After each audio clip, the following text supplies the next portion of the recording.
Hamdi i takon Allahu Gjelle Gjelalu, falënderimi takon të Madhit Zot. Dëshmojmë, deklarojmë dhe vërtetojmë se s'ka Zot tjetër që meriton me adhuru përveç Allahut një hak. Dëshmojmë dhe deklarojmë dhe vërtetojmë se Muhamedi është rob dhe i dërguar i Zotit, paqja qoftë mbi Muhamedin alayhi salatu wassalam. Paqja qoftë mbi familjen e tij, mbi shokët e tij, mbi të gjithë pasuesit e tij dhe mbi juve vëllezër veçanti. Selamullahi aleikum wa rahmatuhu wa barakatuh. Të nderuar vëllezër dhe shumë të respektuar xhamatli.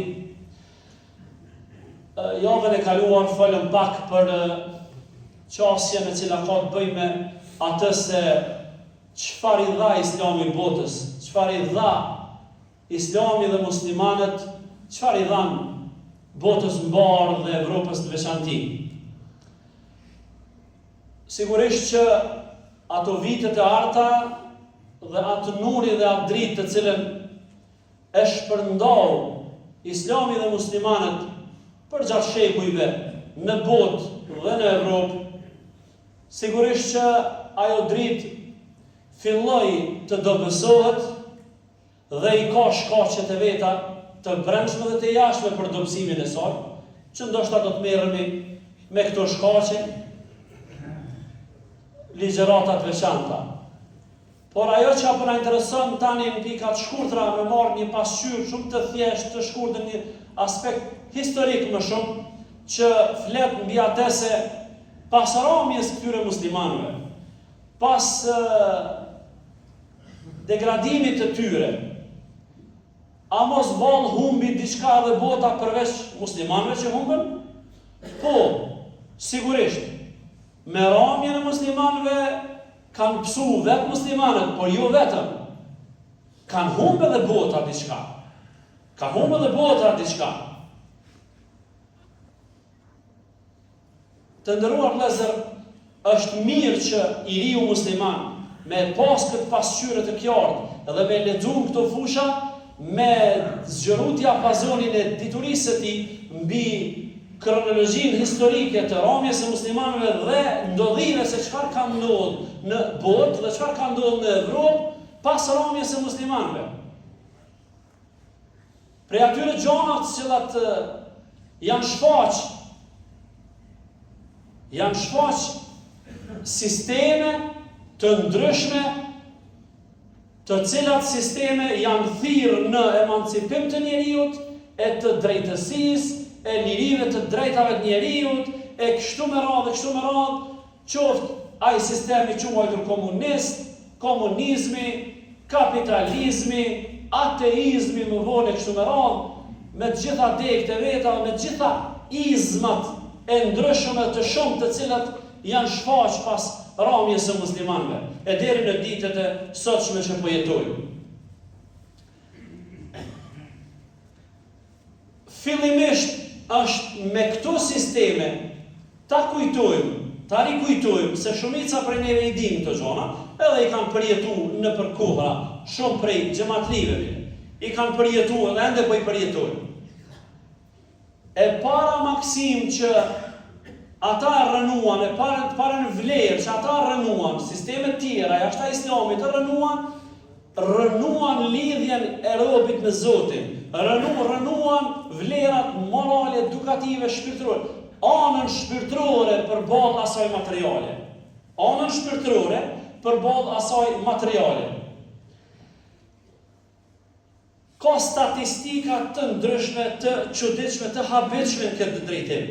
Ka ndodhur 26.000 xhami janë rënu dhe janë shkatërruar në vitet 1970 deri 1980 në shtetet e Bashkimit Sovjetik.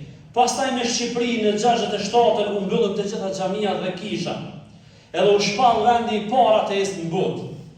Pastaj Turqia në atë kohë nxirrte vendime të ashpra ndaj institucioneve fetare dhe klerikëve fetare dhe çështjeve të sakta fetare. Pastaj me një farë forme u zhduk frika ndaj Allahut dhe filloi mu mbjell frika ndaj ligjit. Një profesor në klasë ishëm gjatë studimeve, kur nuk e harroj, ai tha, kam vizitu, tha në filan vitin, tash nuk e kujtoj vitin, por me siguri mas 60-ave, kam vizitu, thot, New Yorkun për një çështje të caktuar, një delegacion ishim, edhe vizituam atë New Yorkun. Unë nalë rryma një orë nalë rryma. Të nesërmen, u lajmërua në lajme që $2 bilion janë virë në qatë lagje edhe në qatë rajon, ku është nalë rryma për një orë. Pse? Se është ngrit kamera e shtetit dhe nuk ka qenë aktive kamera el muraqabe, kamera e Zotit në shpirtin e njeriu. Do me thonë, është rënu frika ndaj Allahut dhe është mbjell frika ndaj ligjit. Si të rrok ligjit tutet, në momenti kur nuk e kap ligjit, me automatizëm ai gra dhe e përmbys anën morale, edukative, shpirtore kështu me radhë. E pastaj sinqeriteti në tregti u shfaqen në atë kohë dhe ende vazhdojnë të jenë edhe prej e sajnë janë edhe muslimanët fatkeqësisht u prek tregtia nga mashtrimi, u prek nga rishveti, u prek nga spekulimet e ndryshme ekonomike. Vjedhja, korrupsioni dhe mashtrimet u shtuan dhe këto janë realitete të pamohueshme. Pastaj anën tjetër, pika tjetër, institucioni tjetër i cili u prek fuqishëm nga komunizmi, nga kapitalizmi edhe nga izmat tjerë, është institucioni familje dhe boshti i saj grua që me të vërtetë rënuan. Komunizmi e po gruan si krah pune, edhe e largoi prej misionit të saj kujdestare e shtëpisë dhe familjes e fëmijëve. Edhe e futi në punë, ju e dini të gjithë që edhe në Evropë, po edhe në Shqipërinë tonë ju është dhënë fuqi gruas ligjore që të jetë shpesh herë edhe para burrit në punë shtetit, e kështu me radhë. Pastaj u thirrën që dojnë ata lirojnë gruan prej obligimeve familjare kështu me radhë, sepse liria është për dy partë njësoj, si për bashkën, si për gruan, edhe ta lirojnë gruan. Pastaj erdhën kapitalizmi ekstrem e cila e boni gruan marketing, dhe objekt marketingi, objekt reklame, objekt marrëje dhe fol edhe mos u ndalë në këtë drejtim deri në ditët e sotut se çfarë pozicioni të ulët e prunin femrën edhe gruan këto sisteme të huaja. Jashta sistemit islam. Filmat pornografik, gruaja u shëndru në objekt shitblerje, objekt kënaqësie të shprenuar, zhveshja e gruas, e kështu me radhë, e cila e zhveshi, sistemi i cili e zhveshi gruan prej të qenurit një nanë ndershme, që në sistemin islam konsiderohet një mbretëresh, prej ati pozicioni që islami ja dha, e degraduan femrën islame, femrën si njeri, si qenje, e kështu me radhë, sa që të gjithë jemi dëshmitar të kohës, se deri ku ka arrit ky sistem, edhe këto sisteme, me prish moralin, edukimin, rolin e gruas në familje, përballë fëmijëve kështu me radhë. Ka statistika të ndryshme, një prej tyre flet për Francën në vitet caktuara të shekullit të kaluar, flet pas, domethënë në fillim të shekullit të kaluar, flitet për Francën që gruas kur ja dha këtë liri të jashtëzakonshme dhe e bëri objekt të punës edhe objekt të shfrytëzimeve të ulta morale kështu me radhë, pësoj Franca në prodhimin edhe rritjen e gjeneratave të egra, të fëmijëve, kriminalistika kështu me radhë u zhvilluan shumë për shkak se fëmijët nuk kish kush me i eduku. S'ka pas kush me i eduku, se u rënu institucionin non me të gjitha vlerat e saj. Pastaj të ndëruar vëllezër, anën tjetër, pika tjetër që është e shfaqur shumë dhe e shihet kjo qartë, përhapja e luftrave të ndryshme dhe gjenocidet të ndryshme që janë përhap me të madhe në forma të ndryshme, në forma dhe metoda të ndryshme, të cilat nuk ishin të njohura as me volum e as me metod në sistemin tonë islam, dhe sa ishin muslimanët në kulmin e tyre. Haramja e tyre sjellli poshtërsim, sjellli vrasje, sjellli luftra të lloj-llojshme të ndryshme dhe në sasia të ndryshme të shumta. Imagjino statistika këto të cilat I keni dëgjuar dhe keni pa qoftë edhe në rrjetet sociale, qoftë në lajme kështu me radhë, edhe të gjitha janë të shënuara dhe të përcjellura nga Kombet e Bashkuara, nga shoqata të ndryshme, organizata të ndryshme, cilat kanë nxjerrë numra në vite të caktuara dhe dorën zemër, pasojë e madhe këtyre luftrave pak më shumë se krejt të tjerët janë vetë muslimanë.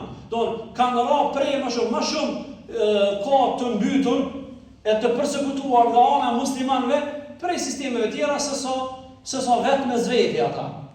Dihet në Irak mas 2003-s ka transmetime dhe ka statistika që dejnë 600.000 ose rreth 600.000 të vrarë kështu me radhë. Pastaj në Gaza vetëm 2 vitet e fundit mbi 70.000 të vrarë. Mbi 70.000 në Gaza vetëm 2 vitet e fundit, nuk po flas prej 4-8-s e tutje që ka ndodhur Palestinës e kështu me radhë.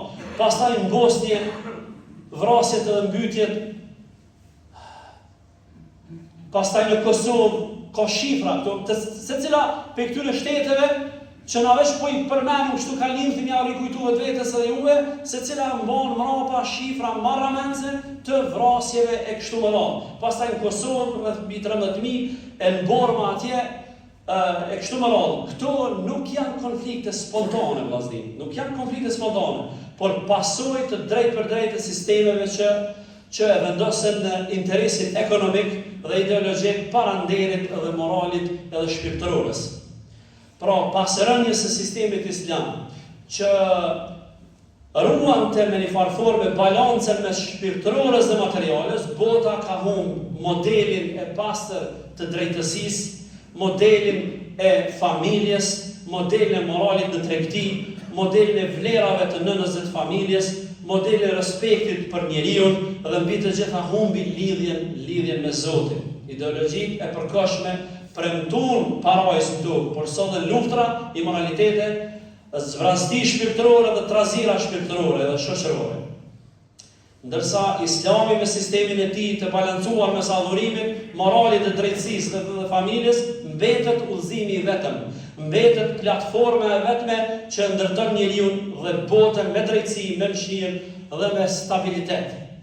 Allahu Jalla Jalaluhu wa Jalla Shanu në Kur'anin Kerim ka thonë, surën Taha, ajeti 124, thot Zoti Dhul Jalal, Bismillahirrahmanirrahim, fa imma ya'tiyannakum minni huda, ati që I arrin udhëzimi I Zotit, fa man ittaba'a hudaya fala yadhillu wala yashqa, ati që I arrin tek mendja e tij dhe sytë e tij, udhëzimi I Zotit Dhul Jalal, ky sistemi I Allahut Dhul Jalal, I arriti te mendja, do të leta pasoj atë. E kush e pason udhëzimin tim, kur s'ka me qenë I dëshpëruar as në dunjë e as në ahiret. S'ka me qenë I dëshpëruar. Anën tjetër vazhdon ajeti tjetër thotë wa man a'rada an dhikri. E kush largohet pe udhëzimit tim dhe përmendjes time, edhe lidhjes me Zotin. Wa man a'rada an dhikri fa inna lahu ma'ishatan danka. E ai do të ketë një jetë të vështirë, të ngushtë në këtë botë. Wa yawmal qiyamati a'ma. Edhe kemi me ringjall ato në ditën e gjykimit, kena me ringjall të verbër. Pastaj Allahu Dhul Jalal në surën Ali Imran ka thonë, Bismillahirrahmanirrahim, wa man yabtaghi ghayra al-islam dinan fala yuqbal minhu wa huwa fil akhirati min al-khasirin. Ai që përveç Islamit zgjedh tjetër kon fe.